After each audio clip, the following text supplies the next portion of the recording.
Gracias, Pa, por compartir el dilema del dolor, pero hay muchas preguntas y podemos hacerte algunas preguntas, Pa, acerca de este tema. Sé que tú lo has compartido y lo has mencionado. C.S. Lewis, el gran escritor, pensador, decía que el problema del dolor es el arma más potente del ateísmo contra la fe cristiana. Y de ahí se han tomado, por el problema del dolor y del sufrimiento, han hecho su filosofía del ateísmo, ¿no? Si Dios es Dios, ¿por qué es indiferente, ¿no? Al sufrimiento humano? Si Dios es un Dios de poder, ¿por qué es incapaz de hacer algo al respecto? En fin, todos estos argumentos que tanto has debatido en la televisión, en las universidades, y como dices tú muchas veces, los ateos son mi platillo favorito, ¿verdad? Eh, de una manera breve, en estas preguntas, no sé cuántas preguntas te podamos hacer, tú me dices con confianza, eh, ¿por qué Dios permitió el mal? Muy buena pregunta. Eso es lo más importante que tenemos que contestar.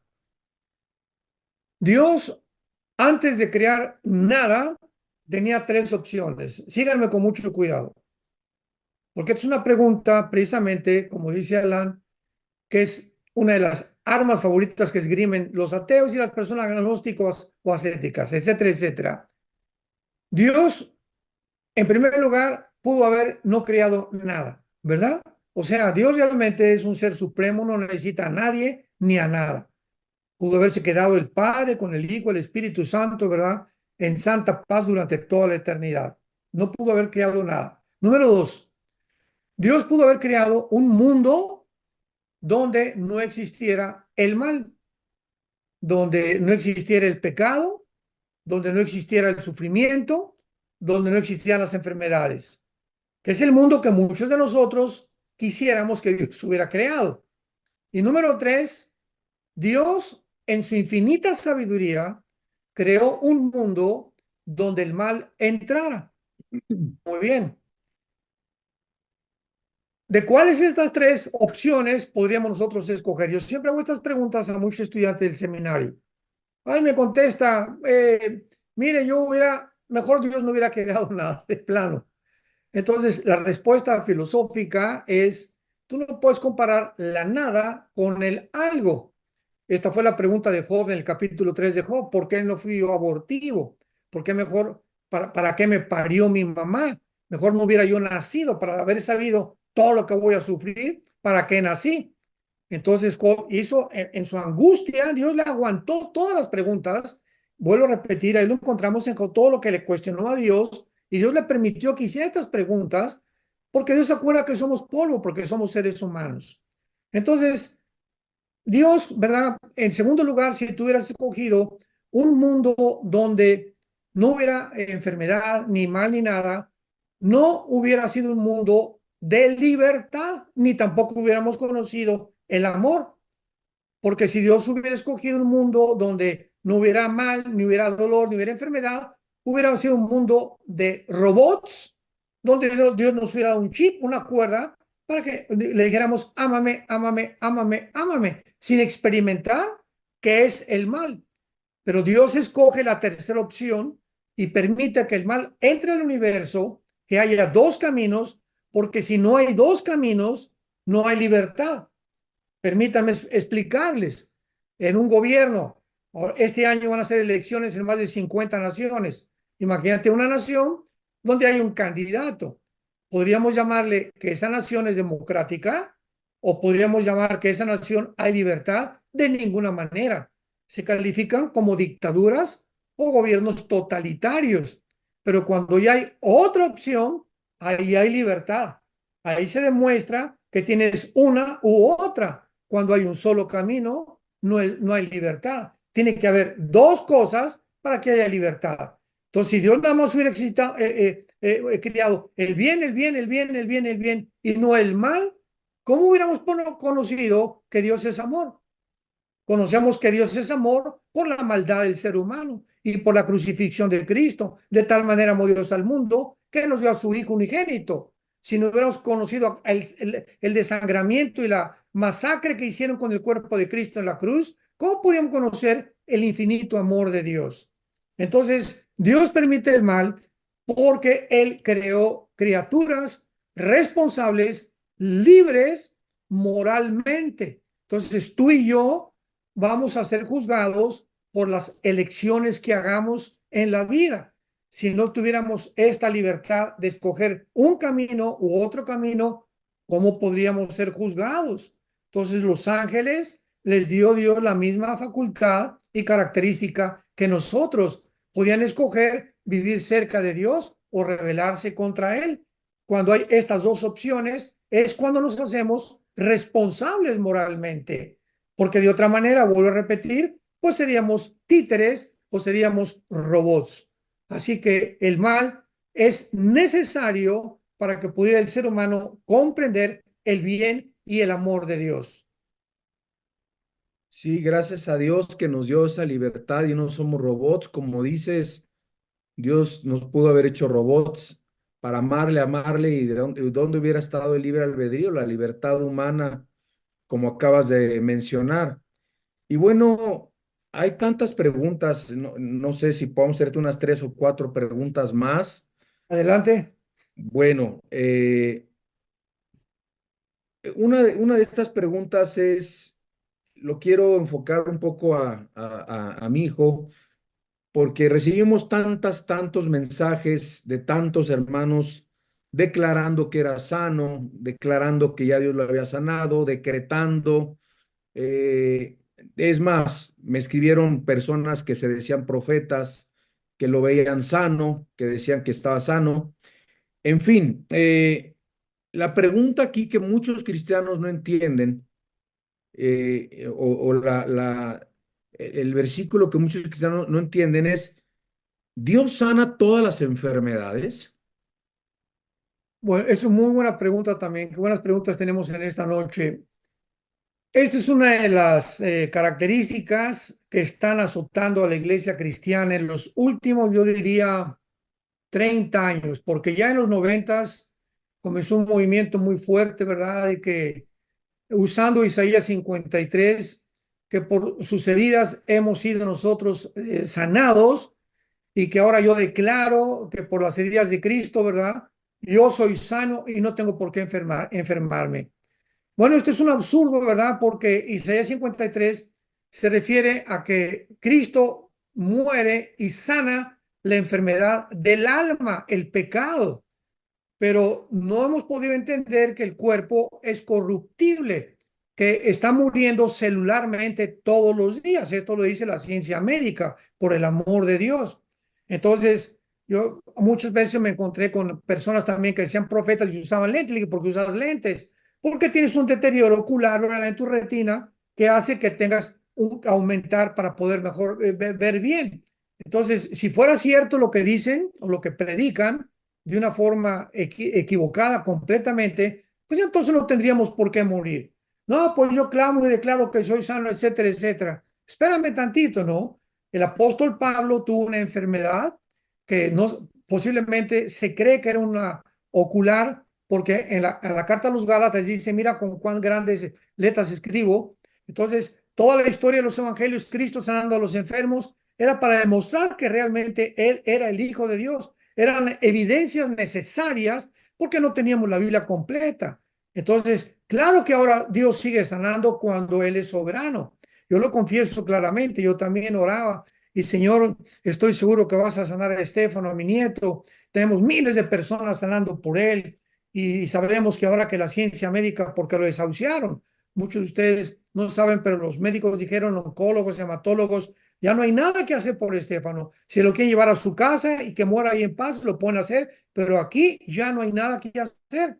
Entonces, yo hasta pensé una mañana orando a Dios, oh Señor, ahorita es tu oportunidad, Señor, de mostrar cuando la ciencia médica ha fallado, que tú eres poderoso y milagrosamente devuélvele toda su salud, etcétera, etcétera. Ese es el pensamiento normal del ser humano y todos anhelamos eso, ¿verdad? Porque ¿quién va a querer que alguien no se muera? Sin embargo, el pensamiento de Dios no son los pensamientos y nunca esperamos que la muerte de Estéfano iba a glorificar más a Dios que si se hubiera quedado vivo.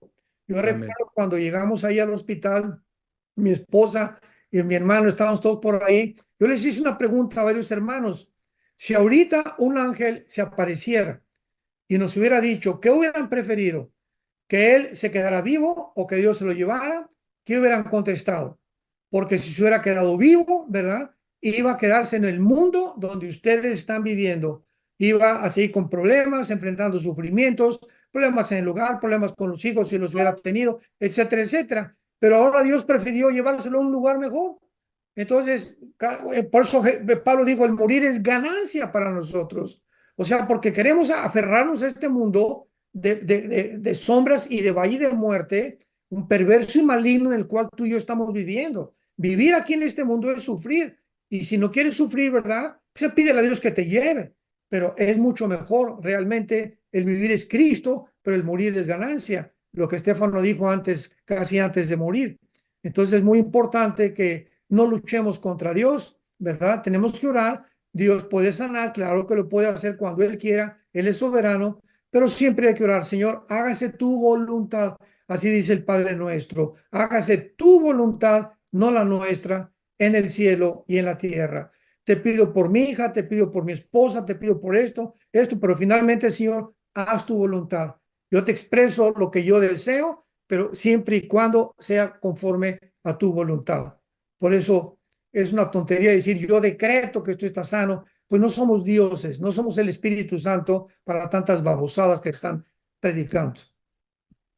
Qué importante es conocer la sana doctrina, de verdad, Pa, porque Estéfano lo sabía muy bien, dice Isaías 57, se muere la gente buena y nadie hace nada, y se muere el justo y Dios lo libra de sus aflicciones.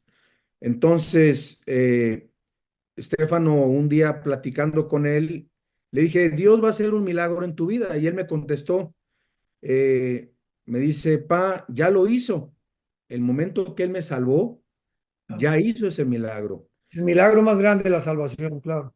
Ese milagro más grande. Y él tenía este doctorado en sufrimiento, de verdad. Y él decía, si yo estoy esperando un milagro y Dios no me sana, no me quiero amargar. Yo conozco a mi Dios y sé que si mi Dios me lleva, yo ya estoy listo. Así es. Wow, ¿no? Bueno, siguiente pregunta es, ¿cuál debe ser nuestra actitud ante el sufrimiento? Bueno, lo acabamos de mencionar en esta breve plática que les acabo de compartir, ¿verdad? Es humillarnos delante de Dios, caer de rodillas. Si queremos llorar, hagámoslo. Vuelvo a enfatizar, no es bueno aguantarse, no llorar, porque puede producirte emocionalmente y mentalmente cosas contrarias a tu salud. Entonces, es muy bueno desahogar si quieres llorar, llora si quieres gritar, grita, pero no es bueno guardar ni reprimir nuestras emociones ni nuestros sentimientos. Entonces, ante el sufrimiento, ¿verdad? Y tenemos que llorar, pero siempre correr, hincarnos en lugar de ir por la botella de tequila o con otra mujer o amargarnos, porque hay miles de personas en el mundo, millones de personas en el mundo que viven amargadas contra Dios, porque Dios no les cumplió lo que ellos esperaban que hiciera. O sea, tomaron la puerta y la salida equivocada. Rápidamente les menciono un ejemplo. El dueño de la compañía CNN, de la televisión, que es la más famosa ahorita en el mundo, se llama Ted Turner, con T de tío, Ted Turner. Ted Turner, cuando tenía 18 años, tenía una hermana que murió también de cáncer. Y recuerdo que ellos iban a la iglesia en aquel tiempo y le pidió a Dios que sanara a su hermana, pero se murió su hermana de 15 años y Ted Turner se amargó contra Dios y se peleó contra Dios. Le dijo, ¿por qué te la llevaste? Etcétera, etcétera. Pues ahora voy a estar en contra de ti. Y se hizo ateo y escribió, ya que estaba grande, los 10 mandamientos de Ted Turner. O sea, absurdo completamente, ¿verdad? Y ahora es un viejito amargado completamente, con casi 3, 4 divorcios que lleva, ya no es dueño de la compañía CNN, etcétera, etcétera. pero hay cantidad de gente como él. Ah, me fallaste, Dios, y no me hiciste lo que yo te pedí, pues ahora te declaro la guerra, como acabamos de leer en Job 42. ¿Es de sabios contender contra Dios? O sea, esas personas son ignorantes totalmente porque no saben ni siquiera lo que están diciendo ni las consecuencias que van a traer. Entonces, el sufrimiento tenemos que enfrentarlo con valor y siempre llorando, ¿verdad? Desahogándonos si es necesario y te ayuda a desahogar, ayuda muchísimo desahogar el corazón, pero siempre de rodillas, buscando a Dios y esperando siempre la respuesta de Dios. Sí, es importante esto porque conozco tres padres, una madre, dos padres que oraron, ayunaron tanto por sus hijos y se murieron. Y hasta el día de hoy han pasado años, se amargaron contra Dios, abandonaron la fe cristiana y pareciera que muchas veces oramos, pero para que se haga nuestra voluntad y no Exacto. la voluntad del Padre, ¿verdad? Y es muy triste porque entonces no entendemos el corazón del Señor, ¿verdad? Y una otra pregunta es, ¿en qué nos ayuda a los cristianos? En el caso de Estefano, yo sé que le ayudó, pero si tú lo puedes decir, ¿qué hace el sufrimiento cuando uno reacciona bien ante el sufrimiento? ¿Qué hace el sufrimiento al creyente? Bueno, en la segunda carta a los Corintios, el apóstol Pablo nos contesta esta pregunta. Segunda de Corintios capítulo 1 dice así: Pablo, apóstol de Jesucristo por la voluntad de Dios, y el hermano Timoteo a la iglesia de Dios. Gracia y paz a vosotros de Dios nuestro Padre. Bendito sea el Dios y Padre de nuestro Señor Jesucristo, Padre de misericordias y Dios de toda consolación, el cual nos consuela en todas nuestras tribulaciones, para que podamos también nosotros consolar a los que están en cualquier tribulación, por medio de la consolación con la que nosotros somos consolados por Dios. Porque de la manera que abundan en nosotros los sufrimientos, las aflicciones de Cristo, así abunda también por el mismo Cristo nuestra consolación. Entonces, Pablo le escribe a los Corintios diciéndoles: lo que están ustedes atravesando o los sufrimientos que están ustedes enfrentando, ¿verdad? Una vez que ustedes los enfrenten, les van a servir para consolar a alguien que atravesó lo mismo, porque una persona que pierde un hijo está en una posición muy, muy elevada para consolar a otra persona que se va a encontrar en 1 o 2 años y que perdió también un hijo. ¿Por qué? Porque hemos experimentado lo que se siente perder a un ser querido. Ujú, Entonces es importante que nosotros entendamos que obra en nosotros o lo que atravesamos para que podamos nosotros reflejar el amor de Cristo. Por eso Cristo tuvo que hacerse hombre para sufrir igual que nosotros, ujú, para llorar igual que nosotros, comer, dormir igual que nosotros. ¿Por qué? ujú, Para que pudiéramos identificarnos con Él. Él sabe lo que es sufrir, Él sabe lo que es llorar, Él sabe lo que es perder un ser querido, Él sabe lo que es morir. Entonces, por estas circunstancias, Él es nuestro Padre que está, nuestro intercesor, que está sentado a la diestra del Padre, viviendo como nuestro sumo sacerdote, porque todavía se necesita el sumo sacerdote, porque el sacrificio de Cristo fue suficiente para que Él tuviera el derecho de interceder en nuestro lugar. Entonces, el sufrimiento, dale la bienvenida. Dice también en Romanos 5:3 que las tribulaciones producen paciencia. Entonces, ujú. ¿cómo podemos tener paciencia con las tribulaciones? Yo lo confieso sinceramente, ¿verdad? Yo era una persona sumamente impaciente por todo mi pasado, muy, muy agresivo, violento, etcétera, etcétera. Y a través de todos los sufrimientos, todas las cosas que no les voy a contar a ustedes que he atravesado, Dios se va apaciguando, te va calmando, nos va bajando los ímpetus y llegamos a un tiempo, ¿verdad?, en el que ya estamos perdón, en completa paz, gracias a que a las tribulaciones que el pasado nos ayudaron a formar nuestro carácter.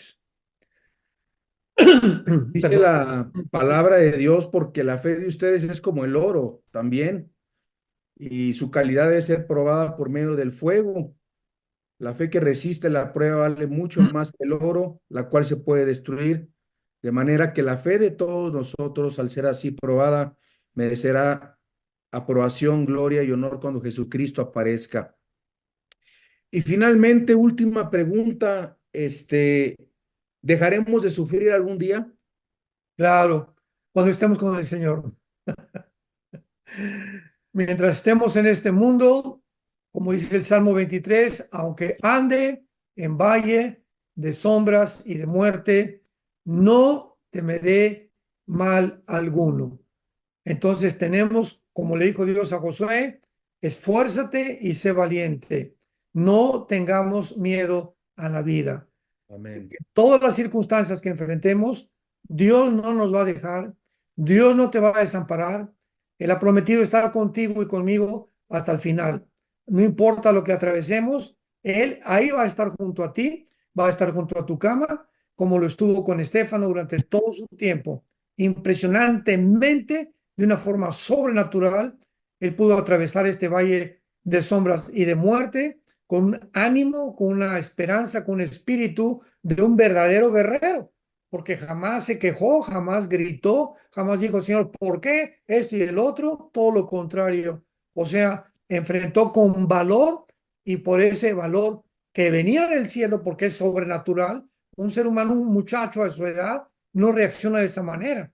Pues se deprimen, porque a todos nos deprime la muerte y la enfermedad y la lucha, estar luchando contra algo que no queremos, que no podemos controlar. Pero vemos nosotros la influencia del Espíritu Santo en la vida de este muchacho, que le pudo ayudar el Señor a estar con él, en darle una linda esposa que día y noche estaba con él, consolándolo. Todo esto vemos la mano de Dios, que durante todo este calvario que él pasó, Dios estuvo con él, y también va a estar contigo y conmigo si somos fieles a su palabra. Pues muchas gracias. Hemos sido muy fortalecidos como familia. No ha dejado de ser también como un homenaje a la vida de Estéfano, y ha sido una inspiración para todos los que le amamos y vivimos con él. Y ahorita al final les tengo una sorpresa muy linda, muy hermosa. Quiero despedir a mi padre y agradecerle de todo corazón por toda tu ayuda, todo tu apoyo, todo tu amor. No cabe duda que también esto nos une más como familia. Nos Amén. damos cuenta de la necesidad cada día más de estar más unidos, más juntos. Y muchas gracias, Pa, por compartir con nosotros este tema tan importante en nuestras vidas. Y si quisieras despedirnos con una oración, sería precioso. Y si hay alguien que quiera hacer las paces con Dios, en este momento es el momento indicado. Bendito sea el Dios y Padre de Jesucristo, nuestro Señor, que nos ha hecho renacer para una esperanza viva Ujú. por medio de la resurrección de Jesucristo de entre los muertos.